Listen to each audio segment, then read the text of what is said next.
Hi, this is Chico Resch. You are listening to the Let's Go Devils podcast on the Primetime Radio Network. Happy Devils Monday. This is Game Day Live. Coming to you live from American Whiskey, The Attic. Streaming live on Facebook Live, YouTube Live, X Live, Twitch, and now on Instagram Live on the Let's Go Devils Network. I'm your host, Sam Wu, here with Vinny Parisi as the Devils take on the Detroit Red Wings for a Monday night showdown. Vinny, I'm pretty excited about this game, but I'm not. Because I'm going to tell you, Vinny, 3-game losing streak and the way they lost against the Philadelphia Flyers doesn't make me happy or hopeful. No, I was fortunate enough to be on Devils After Dark after that debacle that was the loss to the Philadelphia Flyers on Saturday night, and it was just no good performance against the Flyers. So that's one of those games that you forget about quickly, you move on from, and you try to be better going forward. You see teams around the league all the time. After a trouncing like that, you hope that you bounce back, especially with coming home. Devils are 7-0-1 at the Prudential Center this season. A very mid 6-7-0 on the road, or 6-7 and something on the road this season. So come home, find a way to win a hockey game to stop the bleeding a little bit. Yeah, you know, what I didn't like about the last game, Vinny, for sure, is the 3 goals in 36 seconds. That's just inexcusable. I mean, it's a failure on the coaches. In my opinion, Sheldon Keefe should have called a timeout to get these guys to wake up. And the guys in the midst of it, they didn't wake up. And the game was over at that point. Yeah, okay, they were down 5-1, and then Nico Hischier started, trying to make things right, but it was a little too late at that point. Yeah, it was definitely one of those too little, too late performances for the Devils. I admire that they don't quit. They don't give up on games even when the going gets really tough. That was evident in the last game. It's been evident in a lot of their losses this season. But you can't spot a team a 5-1 lead and expect to get anything out of it too often. Yeah, I see Lupus Nadiz in the YouTube Live. Email me at sam@letsgodevils.com. I know he asked me the other day. So was that from you? I heard something in my I went to go to the YouTube to look at the comments, and a video of Ben Johnson, the Chicago Bears coach, freaking out in excitement after a big win popped up with full volume. So sorry about that. No problem. But that's always fun. Everyone in New York Giant land's rooting for the Bears this week against the Eagles. So, well, of course. Not like it matters because the Giants are eliminated, but they did fire their defensive coordinator. That should have happened after Game 2 of this season. But look, you know what? It's time to think of the draft when it comes to New York Football Giants, but let's get back to the topic at hand. So the Devils right now, lots of news breaking this morning. So Cody Glass practiced in the morning skate. Cody Glass is in. What do you think about the lineup? I think Amanda Stein put out the projection lineups earlier today. Yeah, I mean, it's one of those things that without Jack Hughes, everybody is playing up to where they're normally used to playing. That's obviously a big hole, in the top 6. You got Mercer moving over to the wing, so I got it in front of me now. You got Meyer playing with Brad again on the top line with Hischier. It'll be nice to see, hopefully, a full game of that without them trailing the whole time. I mean, Meyer got the power play goal early last game, but the 3 goals in 31 seconds, like you pointed out, kind of, it changed the way everybody was kind of playing. It'd be nice to see this Meyer, Hischier, Bratt line in a hockey game that doesn't get so out of hand so quickly. Dawson Mercer with Gritsuk and Palat. I eventually think Dadonov will find his way into the top 6, but it's been tough for him this season. You pointed out on Devils After Dark last week, he hasn't been in the lineup for a win yet this season, which is really kind of crazy and bad luck to think about. But he has never played at home either. He's never played at home. Yeah, he's also never played at home. Exactly. And the Devils they have one of the best records in the league still, despite this 3-game losing streak. So it's just bad luck for Dadonov. Yeah. So right now I'm up here in the attic. Most people don't know about it yet, but downstairs it's crowded. But a lot of people up here coming up to the attic to the 3rd floor of American Whiskey. It's almost like your own private lounge. You get to do whatever you want. Yeah, for sure. I've been to American Whiskey twice now in my life, and I don't think the attic was finished when I was No, there. Or no, if it it was, wasn't. it was in it.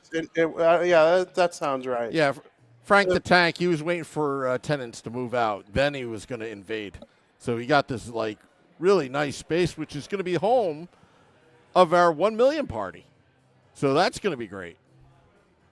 Absolutely, and it looks like there's a lot of room from what I see over your shoulder. It looks like there's is that a projector TV for people to watch if they don't go in the game? It's not a projector. It's actual video wall. It's like 12, Oh, 12 wow. feet by, I would say 12 by 10 feet. It's runs huge. music videos on it, and then Yeah. when the game starts, I assume that the game goes on it? Yeah. And on top of everything else, I don't want to bring this to Frank's attention, but as soon as we get a guest up here at the attic, we're going to put the Let's Go Devils podcast on all the TVs soon. Yeah, that makes sense. I mean, why wouldn't he want that on the TV anyway? It's the best Devils podcast in the world. Yeah. So, oh my goodness says, don't speak that name ever. I'm not sure what he's referring to. Is he referring to Dadonov? That's I don't who we know. were talking about. Oh, did he think? Oh, I know what you think. They think you mean Frank Fleming when you say Frank the Tank, not Frank, the owner of American Whiskey. They share the nickname Frank the Tank. Well, Frank the Tank was Frank the Tank before Frank Fleming was born. So Yeah, that's what I have to say. yeah, for sure. Frank Fleming famously was at Chicago Cut hours before Jack Hughes And besides, hurt his hand. It's a safe place here at American Whiskey if you want to wine and dine. Yeah. All right. 100%. 100%. Actually, Maybe you could get Tate McRae. Me personally, I'm actually I don't know, for me, it's like the Frank the Tank, the shtick is getting old. Just the screaming all the time. Yeah, it's like, anybody can do that, artificially. It just doesn't seem genuine anymore, maybe at first, but that's just me. That's Barstool's I believe problem. it's genuine. I believe it's genuine when it's the Mets in June on a 5-game losing streak. The Devils early in the season, yeah, I agree with you. Yeah. Chicago Cut is actually a terrific steakhouse right down the river, downtown. When we're heading to your wedding, is there any chance we could pass by there? Is it close to? You're not going to be close to it, but if on your way out you took a drive, I mean Chicago Cut is phenomenal. It's it's either my favorite or second favorite restaurant in the city, I would say. Really? Okay. Yeah. Oh, Well, I'm going to have to convince Mrs. Wu that, hey, I've been dieting the last 3 months for Vinny's wedding. Could we celebrate afterwards and go to Chicago Cut? yeah. Yeah. Chicago Cut rocks. Yeah. Yeah. Well, may have to take a second mortgage before we go there. I'm kidding around. If I was able to take Katie out 2 years ago, I haven't even looked at the menu. I was just.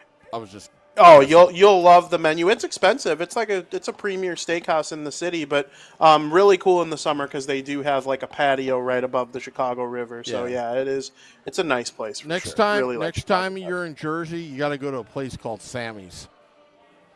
I've heard of Sammy's. It's a speakeasy. You go down. There's no signs.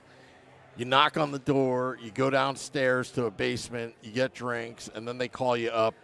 And then they've got the best surf and turf that money can buy. All right, that sounds amazing to me. I'm in. Yeah. Next time I'm there, we'll make that happen. Yeah. Sam Salads Every Day says, oh, my goodness.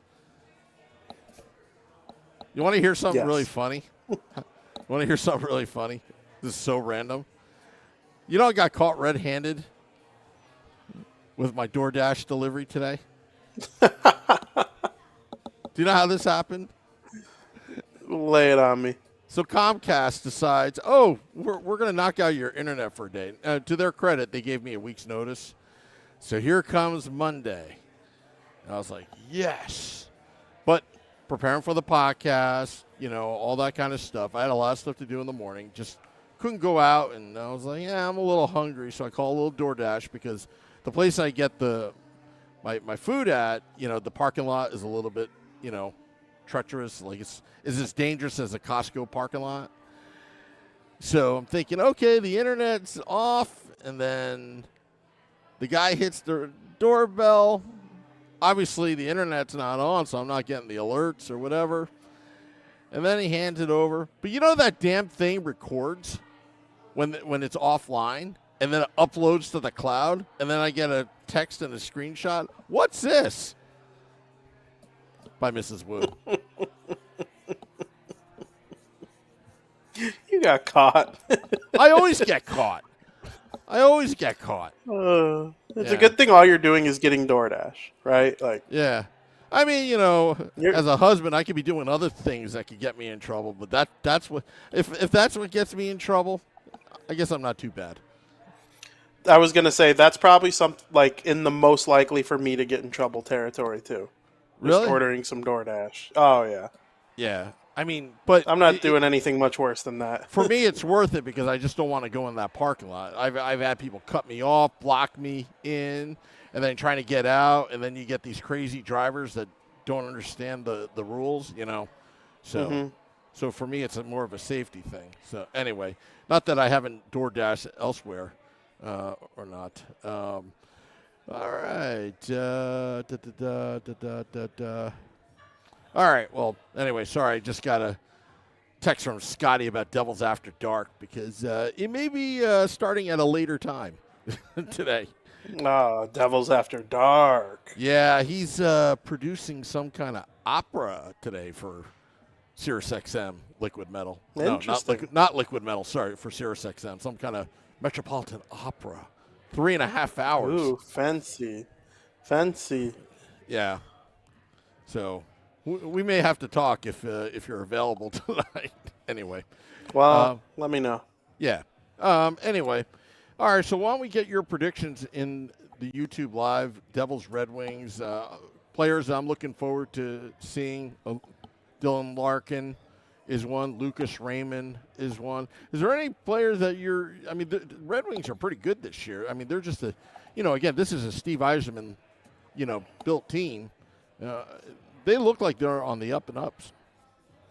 Yeah, for sure. Obviously, being from Chicago, Patrick Kane, Alex DeBrincat, seen them play a lot of games, both in person and on TV. Yeah. I think of Detroit. The Dylan Larkin, Mo Sider, Lucas Raymond. They got a lot of this. Jonathan Berggren, really good. Axel Sandin Pellikka, outstanding first-round pick from them a couple years ago. Yep. So, and they're getting good goaltending this year, so that's a big difference as well. I like what the Red Wings are doing. I think kind of there's this link to their success because I still would love to see them go out and find a way to bring in like a franchise number one center. I know, again, those don't grow on trees, and they go to draft in the top five, a top line. Dylan Larkin's kind of getting better with age too, which is interesting.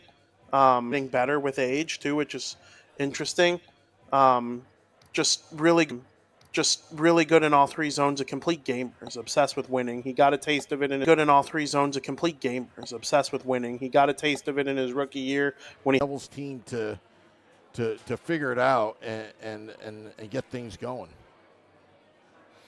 Money in that in terms of puck skills.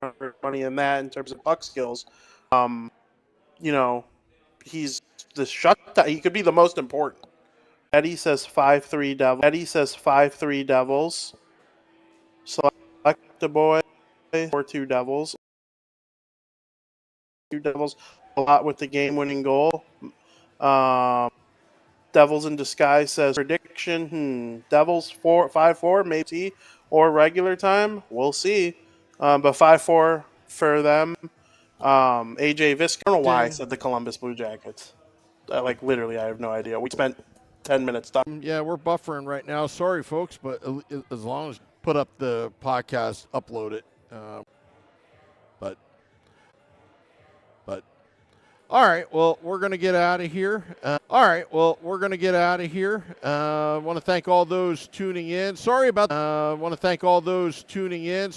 technical difficulties. We'll try to work on it, but don't know why we lost internet, but it happens. And we'll try to make our up first before we go out, Vinny. Sorry.